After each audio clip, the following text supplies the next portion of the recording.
अस्सलाम वालेकुम वरहमतुल्लाहि वबरकातुहू दोस्तों। ਅੱਜ ਤੁਹਾਡੇ ਨਾਲ ਗੱਲਬਾਤ ਕਰਨੀ ਹੈ ਕਿ ਜਰਮਨੀ 'ਚ ਕੇਸ ਰਿਜੈਕਟ ਕਿਉਂ ਹੁੰਦੇ ਨੇ। ਅਸਾਈਲਮ ਦੇ ਕੇਸ ਜਦੋਂ ਉੱਥੇ ਕਰਵਾਉਂਦੇ ਆ ਉਹ ਰਿਜੈਕਟ ਕਿਉਂ ਹੁੰਦੇ ਨੇ, ਉਹਦੀ ਇੱਕ ਖਾਸ ਵਜ੍ਹਾ ਇਹ ਵੀ ਹੈ। ਇੱਥੇ ਹੋਰ ਵੀ ਬਹੁਤ ਸਾਰੀਆਂ ਹੋਣਗੀਆਂ ਕਿ ਜਦੋਂ ਜਰਮਨੀ 'ਚ ਆ ਕੇ ਬੰਦਾ ਕੇਸ ਕਰਾਉਂਦਾ ਹੈ ਤੇ ਉਦੋਂ ਅਚਾਨਕ ਜਦੋਂ ਸਵਾਲੋ ਜਵਾਬ ਹੁੰਦੇ ਨੇ 1 ਘੰਟੇ ਦੇ ਜਾਂ 2 ਘੰਟੇ ਦੇ ਤੁਹਾਡੇ ਬਿਆਨ ਹੁੰਦੇ ਨੇ, ਉਹਦੇ ਤੁਹਾਨੂੰ ਪੁੱਛਦੇ ਨੇ ਹਾਂ ਤੁਹਾਨੂੰ ਕੀ ਮਸਲਾ ਸੀ, ਕਿਹੜੇ ਸ਼ਹਿਰ ਸੀ, ਫਿਰ ਉੱਥੋਂ ਤੁਸੀਂ ਦੂਸਰੇ ਸ਼ਹਿਰ ਕੈਸਾਂ ਗਏ, ਬੱਸ 'ਤੇ ਗਏ, ਵੈਨ 'ਤੇ ਗਏ, ਆਪਣੀ ਕਾਰ ਹਾਇਰ ਕੀਤੀ ਸੀ ਜਾਂ ਕੀ ਸੂਰਤ ਹਾਲ ਸੀ, ਅਤੇ ਫਿਰ ਦੂਸਰੇ ਸ਼ਹਿਰ ਤੁਸੀਂ ਕਿੱਥੇ ਪਹੁੰਚੇ, ਫਿਰ ਅੱਗੋਂ ਤੁਸੀਂ ਕਿੱਥੋਂ ਖਾਣਾ ਕਿੱਥੋਂ ਖਾਧਾ ਸੀ ਨਹੀਂ, ਉਹ ਛੋਟੇ ਛੋਟੇ ਐਸਾ ਸਵਾਲ ਪੁੱਛੇ ਜਾਂਦੇ ਨੇ। ਅਤੇ ਬੰਦਾ ਸਮਝਦਾ ਕਿ ਯਾਰ ਮੈਂ ਐਸਾ ਨਾ ਗੋਰਿਆਂ ਨੂੰ ਜੋ ਸਾਡਾ ਇੱਕ ਤਸੱਵਰ ਹੁੰਦਾ ਕਿ ਉਹਨਾਂ ਨੂੰ ਅਸੀਂ ਜੈਸਾ ਹੁੰਦੇ ਨਾ ਕਿ ਅਸੀਂ ਉਹਨਾਂ ਨੂੰ ਕਿ ਉਹ ਲਫ਼ਜ਼ ਸਾਡੇ ਪੰਜਾਬੀ ਦੀ ਜ਼ਬਾਨ ਨਹੀਂ ਐਸਾਂ ਦੀ ਅਜੀਬੋ ਗਰੀਬ ਕਿ ਜੈਸਾ ਅਸੀਂ ਉਹਨਾਂ ਨੂੰ ਚੁਕਮਾ ਦੇ ਰਹੇ ਹਾਂ ਜੋ ਵੀ ਸੂਰਤ ਹਾਲ ਹੈ, ਉਹ ਕਹਾਣੀ ਸੁਣਾਈ ਜਾਂਦੇ ਜਿਹੜਾ ਬੰਦਾ ਬੈਠਾ ਹੁੰਦਾ ਨਾ ਤਾਂ ਸੋਚਦਾ ਮੈਂ ਤਾਂ ਬੜਾ ਹੁਸ਼ਿਆਰ ਹਾਂ, ਮੈਂ ਸਾਰੀ ਕਹਾਣੀ ਦੇਖੋ ਫਰਜ਼ੀ ਕਹਾਣੀ ਵੀ ਉਹਨਾਂ ਨਾਲ ਵਾਕਿਆ ਨਹੀਂ ਵੀ ਹੋਇਆ ਹੁੰਦਾ ਕਿ ਇਸ ਵਾਰ ਫਰਜ਼ੀ ਕਹਾਣੀ ਵੀ ਸੁਣਾ ਛੱਡਦਾ। ਤੇ ਉਹ ਜਦੋਂ ਸੁਣਾ ਕੇ ਨਾ ਤੇ ਉਹ ਅੱਗੇ ਜਾਈ ਜਾਂਦਾ ਤੇ ਉਹ ਨਾਲ ਹੀ ਬੈਠਾ ਐਸਾ ਟਿਕ ਟਿਕ ਟਿਕ ਟਿਕ ਟਿਕ ਟਿਕ ਤੁਹਾਨੂੰ ਆਵਾਜ਼ ਆ ਜਾਂਦੀ ਹੋਈ ਕੰਪਿਊਟਰ ਤੇ, ਠੀਕ ਹੈ। ਉਹ ਸਭ ਕੁਝ ਲਿਖੀ ਆ ਰਿਹਾ ਹੁੰਦਾ, ਤੁਸੀਂ ਰਿਕਸ਼ੇ ਤੇ ਗਏ, ਬੱਸ ਤੇ ਗਏ, ਫਿਰ ਉੱਥੋਂ ਸੱਜੇ ਹੋ ਗਏ, ਖੱਬੇ ਹੋਏ, ਫਿਰ ਤੁਹਾਨੂੰ 2 ਬੰਦੇ ਹੋਰ ਮਿਲੇ ਜੀ, ਫਿਰ ਤੁਹਾਡੇ ਤੇ ਅਟੈਕ ਹੋ ਗਿਆ, ਫਿਰ ਕੀ ਹੋਇਆ, ਫਿਰ ਪੁਲਿਸ ਕੋਲੋਂ ਗਏ ਨਹੀਂ ਗਏ, ਉਹ ਨਾਲ ਸਭ ਕੁਝ ਐਸਾ ਨੋਟ ਕਰੀ ਜਾ ਰਹੇ ਹੁੰਦੇ। ਉਹ ਜਦੋਂ ਨੋਟ ਕਰ ਰਹੇ ਹੁੰਦੇ ਨਾ ਤੇ ਬੰਦਾ ਸਮਝਦਾ ਕਿ ਨਹੀਂ ਇਹ ਉਹ ਬਸ ਇਹ ਲਿਖੀ ਜਾ ਰਿਹਾ, ਮੇਰੀ ਗੱਲ ਤੇ ਯਕੀਨ ਕਰੀ ਜਾ ਰਿਹਾ। ਫਿਰ ਅਚਾਨਕ ਐਸਾ ਕਰ ਦੇਣ, ਮੁਮਕਿਨ ਹੈ ਉਹਦੀ ਤੁਹਾਨੂੰ ਬ੍ਰੇਕ ਪੈ ਜਾਏ, ਮੁਮਕਿਨ ਹੈ ਬ੍ਰੇਕ ਨਾ ਆਏ, 1 ਘੰਟਾ 1.5 ਘੰਟਾ ਤੁਸੀਂ ਨਾਲ ਗੱਲਬਾਤ ਕਰਦੇ ਪਏ ਹੋ, ਅਚਾਨਕ ਤੁਹਾਨੂੰ ਪੁੱਛਣਗੇ ਅੱਛਾ ਤੁਹਾਡਾ ਕੀ ਮਸਲਾ ਹੋਇਆ ਸੀ, ਕਿਹੜੇ ਸ਼ਹਿਰ ਹੋਇਆ ਸੀ, ਕੈਸਾ ਹੋਇਆ ਸੀ, ਉੱਥੋਂ ਤੁਸੀਂ ਕਨਵੈਂਸ ਕਿਹੜੀ ਯੂਜ਼ ਕੀਤੀ ਸੀ, ਪੈਦਲ ਗਏ ਸੀ, ਬੱਸ 'ਤੇ ਗਏ, ਰਿਕਸ਼ੇ 'ਤੇ ਗਏ ਸੀ, ਉਹ ਤੁਸੀਂ ਪਹਿਲੇ ਦੱਸਿਆ ਹੋਏਗਾ ਮੈਂ ਬੱਸ 'ਤੇ ਗਿਆ। ਦੂਸਰੀ ਵਾਰੀ ਉਹ ਤੁਸੀਂ ਉਹ ਫਰਜ਼ੀ ਕਹਾਣੀ ਬਣਾਈ ਹੋਏਗੀ, ਉਹ ਤੁਸੀਂ ਭੁੱਲ ਜਾਓਗੇ, ਤੁਸੀਂ ਰਿਕਸ਼ੇ 'ਤੇ ਗਿਆ। ਉਹ ਤੁਹਾਡਾ ਜਦੋਂ ਕੇਸ ਉੱਠਦਾ ਹੈ ਨਾ, ਉਹਦੇ ਛੋਟੇ ਛੋਟੇ ਪੁਆਇੰਟ ਜਮ੍ਹਾਂ ਹੁੰਦੇ, ਉਹਨਾਂ ਨੂੰ ਪਤਾ ਚੱਲ ਜਾਂਦਾ ਤੁਹਾਡੀ ਪਹਿਲੀ ਕਹਾਣੀ ਜਿਹੜੀ ਤੁਸੀਂ ਸੁਣਾ ਚੁੱਕੇ ਹੁੰਦੇ ਹੋ ਤੇ ਦੁਬਾਰਾ ਨਾਲ ਉਹਨਾਂ ਨੇ ਟੈਪ ਕੀਤੀ ਹੁੰਦੀ ਹੈ, ਉਹ ਦੁਬਾਰਾ ਤੁਹਾਨੂੰ ਪੁੱਛਦੇ ਨੇ ਤੇ ਉਹ ਕਹਿੰਦੇ ਨੇ ਕਿ ਇੱਥੇ ਉੱਥੇ ਗਲਤੀਆਂ ਨੇ, ਇੱਥੋਂ ਮੁਰਾਦ ਹੈ ਕਿ ਇਹ ਬੰਦਾ ਝੂਠ ਤੇ ਮੁਬਨੀ ਦਾ ਕੇਸ ਹੈ ਤੇ ਉਹ ਕੇਸ ਐਂਡ ਕਰਕੇ ਅੜਾ ਛੱਡਦੇ। ਫਿਰ ਜਦੋਂ ਬੰਦਾ ਡਿਪੋਰਟ ਹੁੰਦਾ ਫਿਰ ਸਿਰ ਤੇ ਬਾਹਾਂ ਰੱਖਦੇ ਤੇ ਕਹਿੰਦਾ ਮੇਰੇ ਨਾਲ ਹੋ ਗਿਆ, ਮਸਲਾ ਹੋ ਗਿਆ। ਦੇਖੋ ਕਹਿੰਦੇ ਨਾ ਕਿ ਤੁਸੀਂ ਕਹਾਵਤ ਸੁਣੀ ਹੈ कि सच्चाई मिट नहीं सकती बनावट के फूलों से, कभी खुशबू आ नहीं सकती कागज के फूलों से।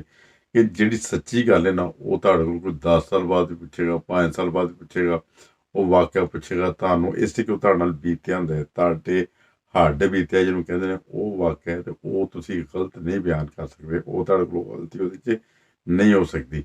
ਤੇ ਇਸੇ ਤਰ੍ਹਾਂ ਹੀ ਫਿਰ ਉਹ ਜਦੋਂ ਤਰ੍ਹਾਂ ਤਰ੍ਹਾਂ ਦੀਆਂ ਐਸਾ ਗਲਤੀਆਂ ਹੁੰਦੀਆਂ ਨੇ ਓਬਜੈਕਸ਼ਨ, ਇਹ ਲੋਕ ਜਿਹੜੇ ਨੇ ਸੱਚਾਈ ਨੂੰ ਪਸੰਦ ਕਰਦੇ ਨੇ।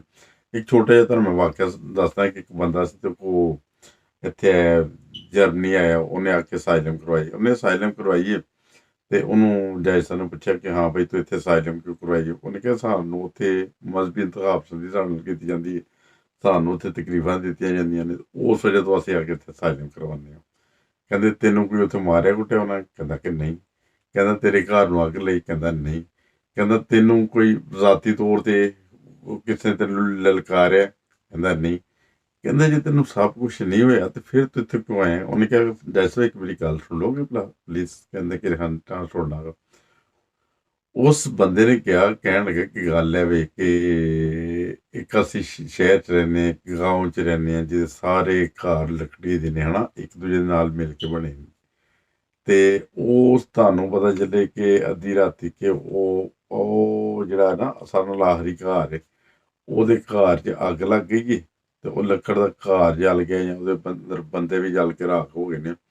ਤੇ ਕਿ ਤੁਸੀਂ ਉਹ ਦੂਸਰੀ ਨੁੱਕਰ ਤੇ ਰਹਿੰਦੇ ਹੋ ਤੇ ਕੀ ਆਪਣੇ ਘਰ 'ਚ ਸਕੂਨ ਦੀ ਨੀਂਦ ਸੋਓਗੇ? ਇਸ ਕਿ ਲੱਕੜ ਦੇ ਮਕਾਨ ਨੇ, ਹਵਾ ਉੱਧਰ ਦੀ ਚੱਲਦੀ ਪਈ ਹੈ, ਕਿਸੇ ਵੇਲੇ ਤੁਹਾਨੂੰ ਜਲਾ ਕੇ ਰੱਖ ਕਰ ਦੇਂਗੇ। ਤੇ ਉਹ ਜੱਜ ਤੇ ਕਹਿੰਦਾ ਨਹੀਂ ਮੈਂ ਤਾਂ ਨਹੀਂ ਮੈਂ ਸੋਵਾਂਗਾ। ਕਹਿੰਦਾ ਜੱਜ ਸਾਹਿਬ ਇਹੋ ਹੀ ਹਾਲ ਮੇਰਾ ਸੀ ਉੱਥੇ ਪਾਕਿਸਤਾਨ 'ਚ, ਉੱਥੇ ਸਾਡੇ ਖਿਲਾਫ ਇੰਤਹਾ ਪਸੰਦੀ ਦੀ ਇੱਕ ਅੱਗ ਲੱਗੀ ਹੈ। ਅੱਜ ਕੋਈ ਵਿਚਾਰਾ ਸ਼ਹੀਦ ਹੋ ਜਾਂਦਾ ਹੈ, ਅਗਲੇ ਦਿਨ ਕੋਈ ਹੋਰ ਸ਼ਹੀਦ ਹੋ ਜਾਂਦਾ ਹੈ, ਅਗਲੇ ਦਿਨ ਕਿਸੇ ਹੋਰ ਦਾ ਘਰ ਲੁੱਟਿਆ ਜਾਂਦਾ ਹੈ, ਮਾਲ ਲੁੱਟਿਆ ਜਾਂਦਾ ਹੈ, ਕਾਰੋਬਾਰ ਤਬਾਹ ਕੀਤਾ ਜਾਂਦਾ ਹੈ। ਉਹ ਇੱਕ ਹਵਾ ਚੱਲੀ ਹੈ ਤੇ ਮੈਂ ਹਜੇ ਤੱਕ ਉਸ ਹਵਾ ਦੀ ਜ਼ਦ 'ਚ ਨਹੀਂ ਸੀ ਆਇਆ। ਮੇਰਾ ਘਰ ਥੋੜ੍ਹਾ ਜਿਹਾ ਸਮਝ ਲਓ ਦੂਰ ਸੀ ਤੇ ਮੈਂ ਆਪਣੀ ਜਾਨ ਬਚਾ ਕੇ ਆ ਗਿਆ। ਤੇ ਅਗਰ ਮੇਰੇ ਘਰ ਨੂੰ ਅੱਗ ਬਾਹਰ ਲਾ ਛੱਡਦੇ ਜਾਂ ਮੈਨੂੰ ਮਾਰ ਛੱਡਦੇ, ਮੇਰੇ ਬੱਚਿਆਂ ਨੂੰ ਮਾਰ ਛੱਡਦੇ, ਫਿਰ ਤੁਹਾਡੇ ਕੋਲ ਕਿੰਨੇ ਆਉਣਾ ਸੀ?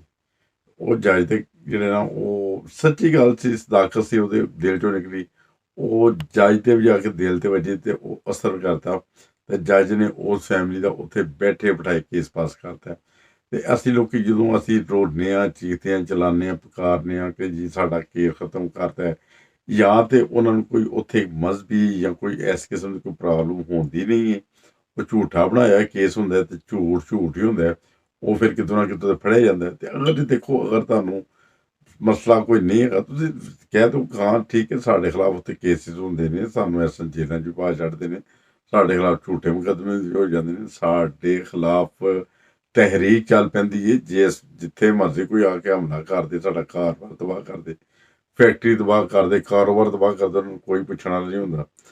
ਇੱਕ ਵਾਕਿਆ ਨਹੀਂ ਹੈਗਾ, ਦੋ ਨਹੀਂ ਹੈਗਾ, ਉੱਥੇ ਹਰ ਬੰਦਾ ਜਿਹੜਾ ਹੈਗਾ ਉਹ ਇਹ ਨਹੀਂ ਕਿ ਉਹਦੀ ਜ਼ਾਤ 'ਚ ਫੌਰਨ ਆ ਜਾਂਦਾ, ਉਹ ਇੱਕ ਅੱਜ ਆ ਗਿਆ, ਦੂਸਰਾ ਕੱਲ੍ਹ ਆ ਗਿਆ, ਤੀਸਰਾ ਪਰਸੋਂ ਆ ਗਿਆ। ਐਸਾ ਕਿਸੇ ਦਿਨ ਮੈਂ ਵੀ ਹਾਦਸੇ ਦਾ ਸ਼ਿਕਾਰ ਹੋ ਜਾਂਦਾ, ਮੁਮਕਿਨ ਕਿ ਮੈਨੂੰ ਉੱਥੇ ਜਾਨ ਨੂੰ ਮਾਰ ਛੱਡਦੇ, ਮੈਂ ਤੇ ਆਪਣੀ ਜਾਨ ਬਚਾ ਕੇ ਆਇਆ, ਅਤੇ ਮੈਨੂੰ ਤੁਹਾਡੇ ਕੋਲ ਚਾਹੀਦੀ ਪਨਾਹ। ਅਤੇ ਫਿਰ ਕਈ ਦਫਾ ਤਕਰੀਬਨ ਇੱਕ ਲੰਬਾ ਅਰਸਾ ਮੈਂ ਵੀ ਗੁਜ਼ਾਰਿਆ ਜਰਮਨ, ਅਤੇ ਦੇਖਿਆ ਕੁਛ ਲੋਕਾਂ ਨੇ ਬਿਲਕੁਲ ਹਕਾਇਕ ਆਪਣੀ ਬਿਲਕੁਲ ਸਹੀ ਬਿਆਨ ਦਿੱਤੇ, ਅਤੇ ਅੱਲਾਹ ਤਾਲਾ ਨੇ ਉਹਨਾਂ ਦੇ ਕੇਸ ਬਹੁਤ ਜਲਦੀ ਪਾਸ ਹੋ ਗਏ, ਉਹ ਸਾਰੇ ਸੈੱਟ ਵੀ ਹੋ ਗਏ, ਸਭ ਕੁਛ ਹੋ ਗਿਆ। ਅਤੇ ਜਦੋਂ ਅਸੀਂ ਕੇਸ ਉੱਥੇ ਦਾਇਰ ਕਰਵਾਉਂਦੇ ਹਾਂ, ਉਹਦੇ 'ਚ ਇਹ ਹੁੰਦਾ ਕਿ ਹਕਾਇਕ 'ਤੇ ਮਬਨੀ ਸੱਚੀਆਂ ਗੱਲਾਂ, ਸਿੱਧੀਆਂ ਗੱਲਾਂ ਕਰੋ। ਅੱਜ ਮੈਂ ਇੱਕ ਬੱਚੇ ਦਾ ਇੰਟਰਵਿਊ ਮੇਰੇ ਕੋਲ ਆਇਆ, ਅਤੇ ਉਹ ਬੱਚੇ ਦਾ ਮੈਂ ਇਸ ਵੀਡੀਓ ਤੋਂ ਪਹਿਲੇ ਅਪਲੋਡ ਕਰਾਂਗਾ।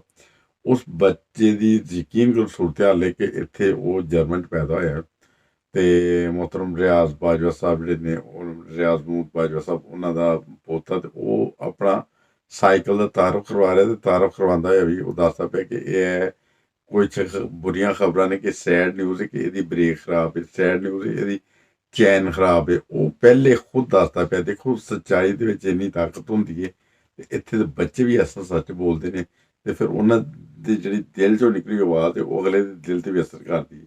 ਅਤੇ ਇਸੇ ਵਜ੍ਹਾ ਤੋਂ ਕੁਛ ਲੋਕ ਝੂਠ 'ਤੇ ਮਬਨੀ ਉੱਥੇ ਬਿਆਨ ਦਿੰਦੇ ਨੇ, ਦੇਈ ਜਾਂਦੇ ਨੇ, ਉਹ ਫਿਰ ਜਦੋਂ ਦੁਬਾਰਾ ਉਹਨਾਂ ਨੂੰ ਰੋਕੇ ਸਵਾਲ ਕੀਤੇ ਜਾਂਦੇ ਨੇ, ਉਹ ਕਈ ਇੱਕ ਸਵਾਲ ਦਾ ਚਲੋ ਸਹੀ ਜਵਾਬ ਦੇਣਗੇ, ਦੋ ਦਾ ਦੇ ਦੇਣਗੇ, ਉਹ ਇੰਨੇ ਕੁ ਸਵਾਲਾਂ ਦੇ ਜਵਾਬ ਉਲਟੇ ਸਿੱਧੇ ਦਿੱਤੇ ਹੁੰਦੇ ਨੇ।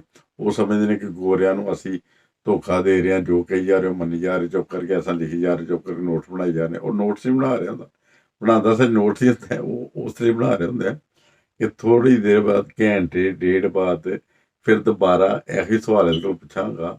ਇਹਨੇ ਕਿਹਾ ਸੀ ਮੈਂ ਵੈਗਨ 'ਤੇ ਗਿਆ ਸੀ, ਬੱਸ 'ਤੇ ਗਿਆ ਸੀ, ਮੈਂ ਖਾਣਾ ਖਾਧਾ ਸੀ, ਨਹੀਂ ਸੀ ਖਾਧਾ, ਉਹ ਪੈਦਲ ਗਿਆ ਸੀ, ਦੌੜ ਲਾਤੀ, ਉੱਥੋਂ 10 ਕਿਲੋਮੀਟਰ ਦੌੜਿਆ, ਉਹ ਬਾਅਦ ਚੋਂ ਕਹੇਗਾ ਜੀ ਮੈਂ 1 ਕਿਲੋਮੀਟਰ ਦੌੜਿਆ ਸੀ। ਬਿਲਫਰਜ਼ ਮੰਨ ਲਓ, ਉਹ ਜਦੋਂ ਤਬਦੀਲੀਆਂ ਹੁੰਦੀਆਂ ਨੇ ਵਿੱਚ, ਉਹਦੇ ਵਿੱਚ ਬੰਦਾ ਆਪੇ ਹੀ ਫੜਿਆ ਜਾਂਦਾ ਹੈ, ਅਤੇ ਫਿਰ ਕੇਸ ਜਿਹੜਾ ਖਰਾਬ ਹੁੰਦਾ, ਅਤੇ ਫਿਰ ਖਰਾਬ ਹੋਣ ਦੀ ਸੂਰਤ ਵਿੱਚ ਉਹ ਕਹਿੰਦੇ ਇਹਨੇ ਝੂਠ 'ਤੇ ਮਬਨੀ ਸਾਰੇ ਬਿਆਨ ਦਿੱਤੇ ਨੇ, ਗਲਤ ਕੇਸ ਕਰਾਇਆ, ਤਾਂ ਫਿਰ ਉਹ ਕੇਸ ਉਡਾ ਕੇ ਐਸਾ ਰੱਖਦੇ ਨੇ ਕਿ ਉਹ ਬੰਦੇ ਨੂੰ ਉਡਾ ਕੇ ਅਤੇ ਜਿੱਥੋਂ ਆਇਆ ਹੁੰਦਾ ਉੱਥੇ ਵਾਪਸ ਭੇਜ ਛੱਡਦੇ ਨੇ, ਚਾਹੇ ਕੋਈ ਬੰਗਾਲੀ ਹੋਏ, ਚਾਹੇ ਕੋਈ ਇੰਡੀਅਨ ਹੋਏ, ਚਾਹੇ ਕੋਈ ਪਾਕਿਸਤਾਨੀ ਹੋਏ, ਜਾਂ ਕੋਈ ਵੀ ਓਵਰਸੀਅਰਸ ਹੋਏ, ਜਦੋਂ ਇੱਥੇ ਆਉਂਦੇ ਨੇ ਉਹਨਾਂ ਦੀ ਇਹੋ ਜਿਹੀ ਸੂਰਤ ਹਾਲ ਹੁੰਦੀ, ਉਹਨਾਂ ਦਾ ਕੇਸ ਜਿਹੜਾ ਉਹ ਰਿਜੈਕਟ ਹੋਣ ਦੀ ਸਾਨੂੰ ਵੱਡੀ ਇਹੋ ਪ੍ਰੋਬਲਮ ਹੁੰਦੀ ਹੈ, ਕਿ ਝੂਠ ਦੇ ਮਬਨੀ ਕੇਸ ਬਣਾਉਂਦੇ ਨੇ।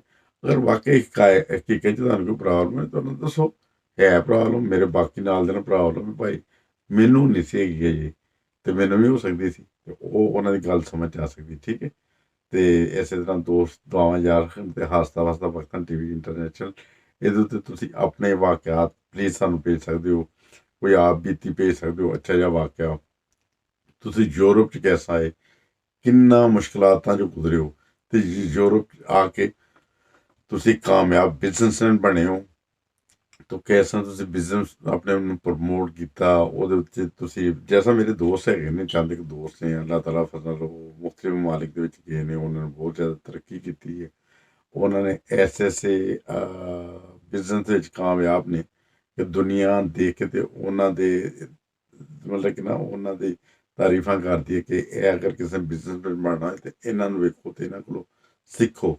ਅਤੇ ਇਨਸ਼ਾਅੱਲਾ ਤਾਲਾ ਉਹਨਾਂ ਦੇ ਵੀ ਇੰਟਰਵਿਊ ਲੈ ਕੇ ਆਵਾਂਗਾ। ਅਤੇ ਅੱਜ ਦੇ ਪ੍ਰੋਗਰਾਮ 'ਚ ਇਜਾਜ਼ਤ ਚਾਹੁੰਦੇ ਹਾਂ, ਅਤੇ ਜੇ ਕੋਈ ਤੁਹਾਡੇ 'ਚ ਕੋਈ ਐਸਾ ਟੈਲੈਂਟ ਹੈ, ਕੋਈ ਜ਼ਿੰਦਗੀ 'ਚ ਕੋਈ ਐਸਾ ਦਾ ਕੰਮ ਕੀਤਾ ਹੈ, ਅਤੇ ਪਲੀਜ਼ ਸਾਨੂੰ ਵੀਡੀਓ ਬਣਾ ਕੇ ਸਾਨੂੰ ਸ਼ੇਅਰ ਕਰੋ, ਅਸੀਂ ਆਪਣੇ ਚੈਨਲ 'ਤੇ ਕਰਾਂਗੇ ਅਪਲੋਡ। ਅਤੇ ਕਮੈਂਟਸ ਦੇ ਵਿੱਚ ਜਾ ਕੇ ਨਾ ਤੁਸੀਂ ਇਨਬੋਕਸ ਦੇ ਵਿੱਚ ਜਾ ਕੇ ਮੇਰੇ ਨਾਲ ਰਾਬਤਾ ਕਰ ਸਕਦੇ ਹੋ।